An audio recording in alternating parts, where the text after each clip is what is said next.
kutukomboa wale ambao hatukukuwa na tumaini. Yesu amekuja kutuokoa wale ambao hatukuwa na mbele na nyuma, hatukukuwa na matumaini ndani ya maisha yetu, hatukukuwa na subira ndani ya maisha yetu, lakini Yesu amekuja kutukomboa. Yesu amekuja kutuokoa ili tuwe na matumaini. Yesu amekuja kutuokoa. Wewe ambaye hauna tumaini kwa Bwana, wewe ambaye hauna tumaini kwa Bwana, Yesu amekuja kuleta tumaini na ndani ya maisha yetu, kwamba tukiamini kazi ya Bwana tuko na tumaini mbele za Bwana. Maana tunasema tumwamini Mungu na kuona utukufu wa Bwana ndani ya maisha yetu. We need to cross over from death to life by believing Jesus, freeing us from future judgment. Jesus is beginning his new creation. Yesu anapoanza maisha mapya ndani ya maisha ya Kristo, anaongea juu ya Wayahudi ambao walikuwa wameshikilia sheria.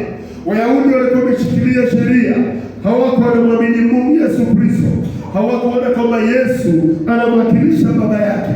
Kwa hivyo Yesu amekuja kutuondoa katika laana. Yesu amekuja kutufungua kutoka katika minyororo. Yesu amekuja kutuokoa ili sisi tumwamini, ili tusiwe chini ya hukumu ya Mungu, bali tuwe na upya wa uumbaji wa Mungu ndani ya maisha yetu.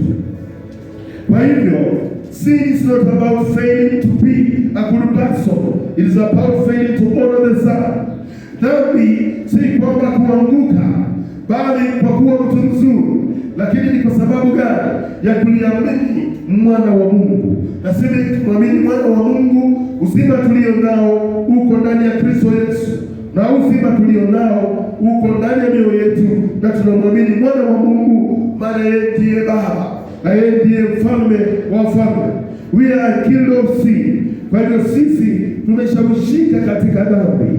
Yes, none of us to honor the Son as we should that. But Jesus said that our natural state is to be spiritual dead. Kwamba tumekuwa wafu katika roho, na tukiwa wafu katika roho tunamhitaji Kristo Yesu akomboe maisha yetu na ainue maisha yetu.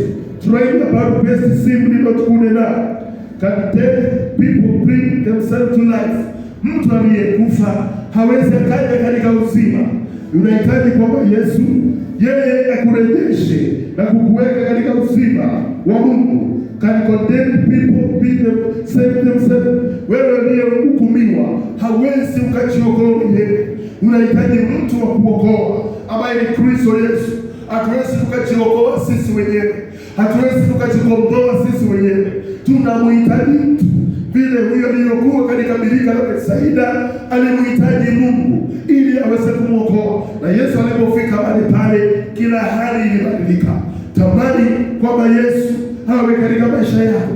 Tamani kwamba Yesu abadilishe situation yako. Tamani kwamba Yesu abadilishe hali unayopitia ndani ya maisha yako. We are helpless. As a paralyzed man by boots, we need help from outside ourselves. Unahitaji mtu kukuokoa kutoka mbali. Unahitaji mtu kukukomboa kutoka mbali. Hawezi ukajiokoa wewe mwenyewe, hawezi ukajiokoa, lakini unamhitaji Mungu. Wewe haujiwezi, wewe hauna lolote ambalo unaweza, na huwezi ukajiongezea chochote. Hakuna chochote unaweza ukajiongezea katika maisha yako, bali unamhitaji Mungu ndani ya maisha yako ili aweze kukomboa na kukuokoa maisha yako na kukuweka katika njia za utukufu wa Bwana.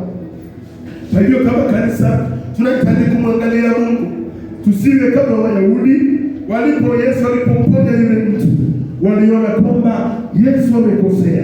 Waliona kwamba Yesu hajafanya kitu kilicho kizuri, lakini Yesu anafanya kitu kilicho kizuri. Maana huyu jamaa alikuwa amekaa pale kwa miaka 38 na hakuweza kujiokoa mwenyewe mpaka Yesu alipofika. Tamani Yesu kuingia katika maisha yako. Tamani Yesu kukomboa maisha yako. Tamani Yesu akutembelea wakati wowote. Kwa hivyo tumekuja hapa ili Yesu atutembelee. Tumekuja hapa ili Yesu atukuze. Tumekuja hapa ili Yesu atubadilishe. Maana hawezi ukajibadilisha ndani ya maisha yako, bali unamhitaji Yesu kukukomboa na kutenda kila kitu ndani ya maisha yako. When will Jesus do his work? Now, he is giving spiritual life to those who are spiritual dead. Yesu amekuja kupeana maisha ya kiroho kwa waliokufa kiroho. Ndani ya maisha yetu, wakati mtu amekufa kiroho, hawezi ona kama anakosea, hawezi ona kwamba anafanya vibaya, anaona kwamba kila kitu ni kizuri, anaona kwamba kila jambo mbele yake ni jambo lililo nzuri. Lakini Yesu amekuja kwa waliokufa kiroho ili waweze kufufuka kiroho. Yesu amekuja kutukomboa ili tuweze kumjua. Wayahudi walikuwa vipofu katika roho, Wayahudi walikuwa vipofu ndani ya maisha yao ya kiroho. Ndipo Yesu amekuja ili wawe spiritual life. Lazima tuwe spiritual life tukitaka kuona na kutembea katika njia za Bwana. Yesu amekuja kutukomboa na kuokoa maisha yetu ili tuwe watu walio hai ndani ya maisha yetu. So, a day will come when he will physically raise all people at all set points in the future. Jesus will come to judge everyone. Yesu atakuja kuhukumu kila mtu.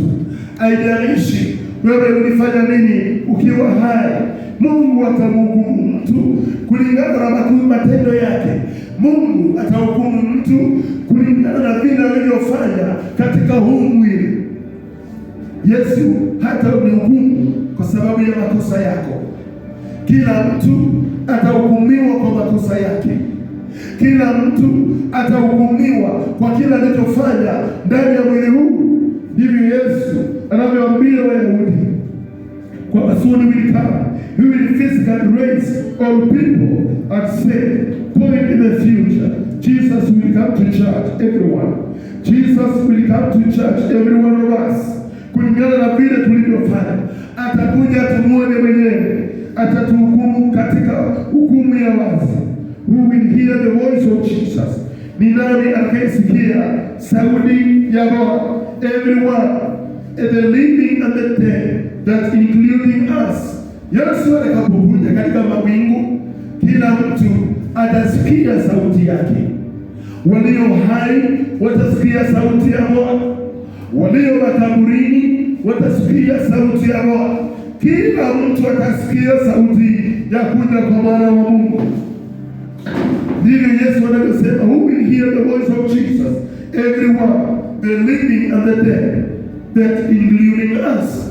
Hawa walio hai na waliokufa. Yesu akija katika mawingu, kila mtu atasikia sauti ya Bwana. Kwa hivyo hautakimbia, hautakificha, bali kila mtu atahukumiwa kulingana na vile alivyofanya katika mwili huu. And the results, judgment leading to either life or condemnation. Basi yeye anakuja kwamba matokeo sasa ya hukumu. Haya matokeo ya hukumu yanapokuja, Biblia inasema kwamba basi itakuweka uwe hai ama katika kifo cha milele, ama utahukumiwa. Utakuwa hai ama utahukumiwa. He does Jesus to this work. He works through his works, his voice speaking to us now.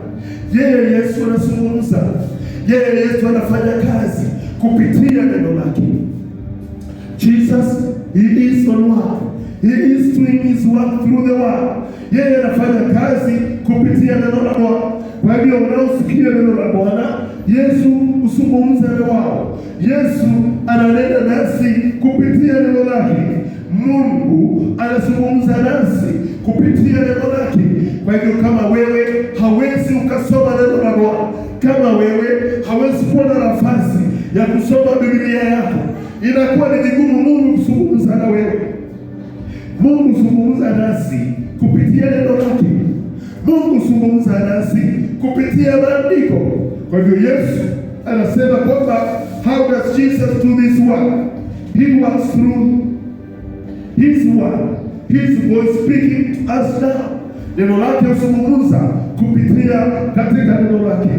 Ndipo maandiko yanasema imani huja kwa kusikia na kusikia neno la Mungu. Imani huwezi ukawa nayo pasipo kusikia neno la Bwana. Imani huwezi kuwa nayo bila kusikia neno la Bwana. Lazima usikize neno la Bwana ndiposa imani yako iweze kujengeka. Hawezi kuwa na imani pasipo kusikia neno la Bwana.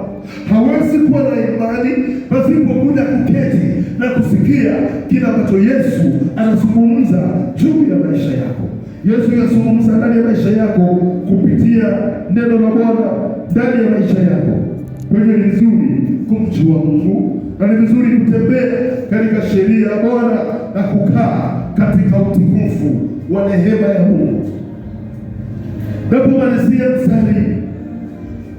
Napomalizia mstari wa 29, maandiko yanasema kwamba this is the summer,